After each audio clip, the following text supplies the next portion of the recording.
వాహ్, గాజర్ చెట్లు భలే బాగా పెరిగిపోయాయి.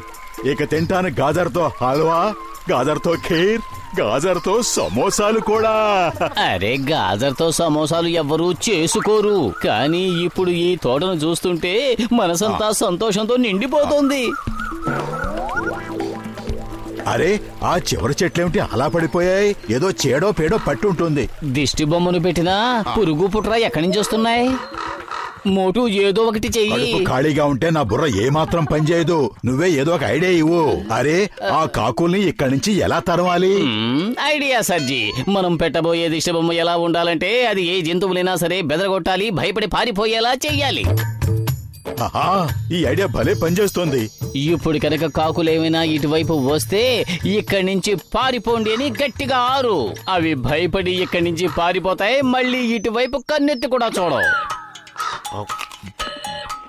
ఆ మనుషులు మిమ్మల్ని చూసి ఒట్టి పిరిగి పందులని ఎందుకు అనుకుంటున్నారు? అలా చూడండి, వాళ్ళు మిమ్మల్ని భయపెట్టడానికి ఎన్నెన్ని నాటకాలు ఆడుతున్నారు.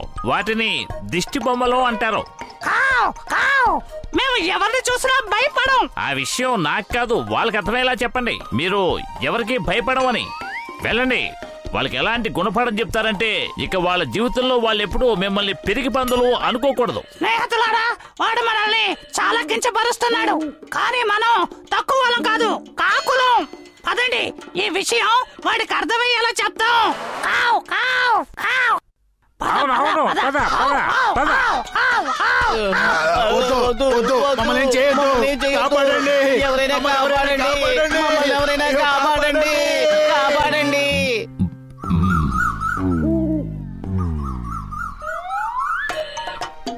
అలా చూడు, అవి మన గాజర్ చెట్లన్నీ ఎలా పాడు చేసేస్తున్నాయో. ఇవి భూమి లోపలే ఉండి లోపలే వాటిని తినేస్తున్నాయి. ఏయ్ దొంగలారా, ఆగండి, ఏం చేస్తున్నారు? మోటు ఇప్పుడే వాటి సంగతి తేల్చేయాలి. పద.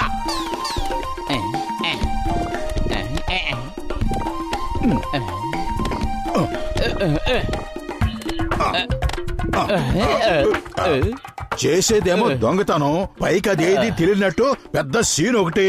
అరే మోటు, నా సోదరుడా, నా ప్రాణమిత్రుడా, మీరు వేసిన గాజర్ పంట ఎలా ఉంది? కంటికి కనిపించకుండా భూమి కింద నుంచి ఏవేవో వస్తున్నాయి, గాజర్ చెట్లను తినేస్తున్నాయి. మా పంటను పాడు చేస్తున్నది ఎవరో మాకు అర్థం కావటం లేదు. ఏం పర్వాలేదు, నువ్వేం దిగులు పడుకో. అసలు ముందా దొంగెవరో మనం కనిపెడదాం, ఆ తర్వాత ఆ దొంగని ఎలా వదిలించుకోవాలో చూద్దాం. ఇక్కడ నేను ఒక సీసీటీవీ కెమెరా అమరుస్తాను. మీ గాజను దొంగిలిస్తున్న దొంగెవరో మీరింట్లో కూర్చునే తిలకించొచ్చు. లగాయితో దీనికి సీసీ కెమెరాలు ఎందుకు? నేను ఇప్పుడే చూసి చెప్పేస్తానుగా.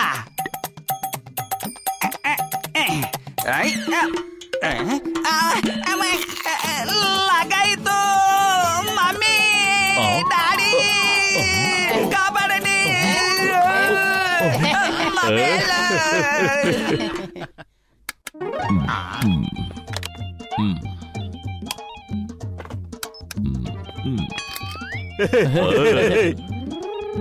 సరే పతులు, ఈ రిమోట్ కంట్రోల్ తో టీవీని ఒకసారి ఆన్ చేసి చూద్దాం. ఆ సీసీ కెమెరాలో ఏం కనిపిస్తుందో.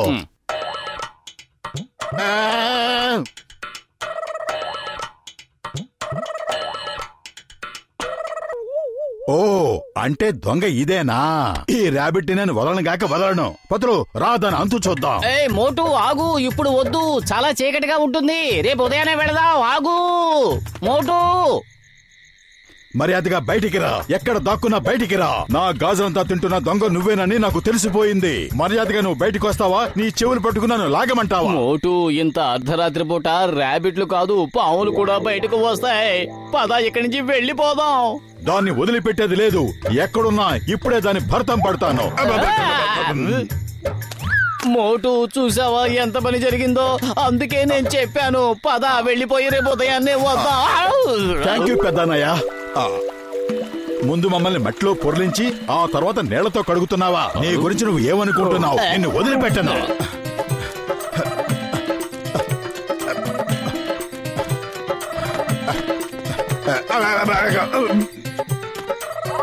తప్పించుకుని ఎక్కడికి పోతావనుకున్నావు? పతులో దొంగను పట్టేసుకున్నాను. దాని చెవులు ఇప్పుడు నా చేతిలో ఉన్నాయి. ఇలా చూడు ఎలా లాక్కొచ్చానో. ఇప్పుడు నువ్వే చెప్పు, దీన్ని ఏం చేద్దాము? మన ఇద్దరిని ఏం చెయ్యాలో నీ చేతిలో ఉన్నదే నిర్ణయిస్తుంది. నువ్వు దేన్ని పట్టుకొచ్చావో ఒక్కసారి చూడు.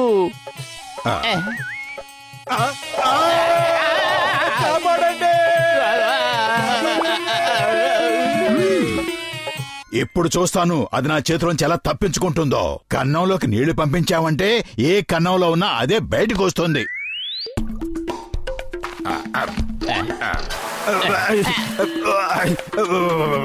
ఎంత ధైర్యం నీకు?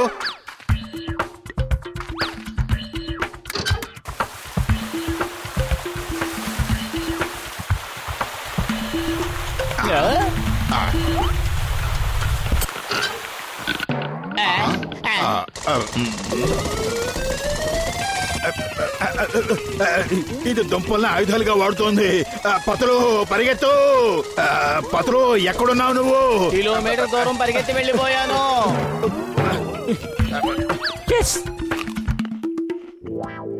మోటు నా ప్రాణమిత్రుడా, నా సహోదరా, అంత విచారంగా కూర్చున్నావేమిటి? విచారం కాక ఇంకేముంది పెద్దన్నయ్య. ఎంతో కష్టపడి గాజర్ని పెంచాం. ఆ ర్యాబిట్ కడుపు చెక్కలలా తినేస్తోంది. నీ సమస్యకి నేను పరిష్కారాన్ని తీసుకునే వచ్చాను. ఇదిగో చూడు. ఏం చేస్తున్నావు పెద్దన్నయ్య? దాన్ని ప్రశాంతంగా కూర్చొని గాజర్ తినమని మంచి చోటు చూపిస్తున్నారా? అరే మోటు నా ప్రాణమిత్రుడా, నేను ఆ గాజర్ మీద ఎంత పరిమళాన్ని చల్లానంటే వాటిని తినడానికి ఖచ్చితంగా ర్యాబిట్ వచ్చి తీరాలి. లోపలున్న గాజర్ తినడానికి బోన్లోకి రాగానే ఇక లోపల చిక్కడిపోతుంది, బయటికి వెళ్ళలేదు. భలే వాసన.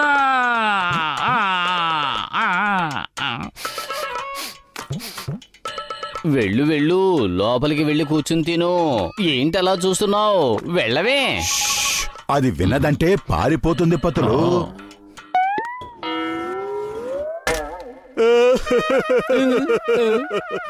పెద్దన్నయ్య, దానికి మనకంటే ఎక్కువ తెలివితేటలున్నాయి. ఇప్పుడు ఏం చేద్దాం? పదండి, దాన్ని కొట్టును కొట్టకుండా బయటికి లాగుదాం.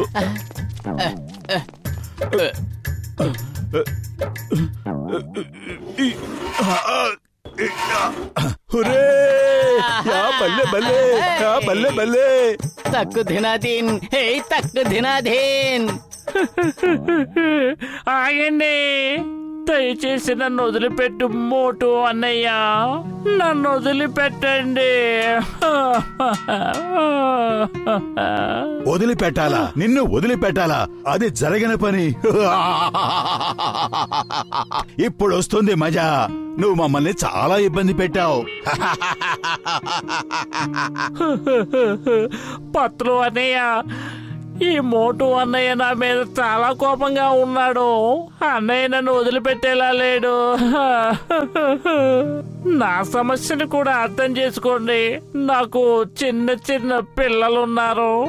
వాళ్ళ కడుపు నింపడానికి నేను ఎన్నెన్నో పాటుపడుతున్నాను. మీరేమో నా స్థలంలోకి వచ్చి వ్యవసాయం చేసి మా కడుపు కొడుతున్నారు. ఇప్పుడు మీరే చెప్పండి, నన్నేం చేయమంటారు? ఇప్పుడు నన్ను ఎక్కడికి వెళ్ళమంటారు? నా భార్య బిడ్డల కడుపులు నేను ఎలా నింపాలి? ప్రమాదం ఉందా?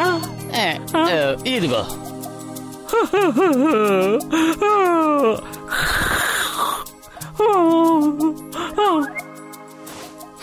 మీరు వెళ్ళి నా పిల్లలకి చెప్పండి, మీ నాన్నగారు మిమ్మల్ని ఎంతగానో ప్రేమిస్తున్నారని. నా భార్యకి చెప్పండి, జీవితాంతం నీకు తోడు నీడగా ఉంటానన్న నా వాగ్దానాన్ని నిలబెట్టుకోలేకపోతున్నాను అని. సారీ, నా బాధ్యత నేను నిర్వర్తించలేకపోతున్నాను. మేము నీ గురించి, నీ కుటుంబం గురించి ఎప్పుడూ ఆలోచించలేదు. కేవలం మా గురించే ఆలోచించుకున్నాం. వెళ్ళు పెద్దన్నయ్య, నువ్వు స్వతంత్రుడివి. సరే ర్యాబిట్ పెద్దన్నయ్య, ఈ రోజు నుంచి ఈ పొలంలో ఒక భాగాన్ని నీకే ఇచ్చేస్తున్నాం. మేము ఈ పొలంలో కేవలం నీకోసమే గాజలు పండిస్తాం.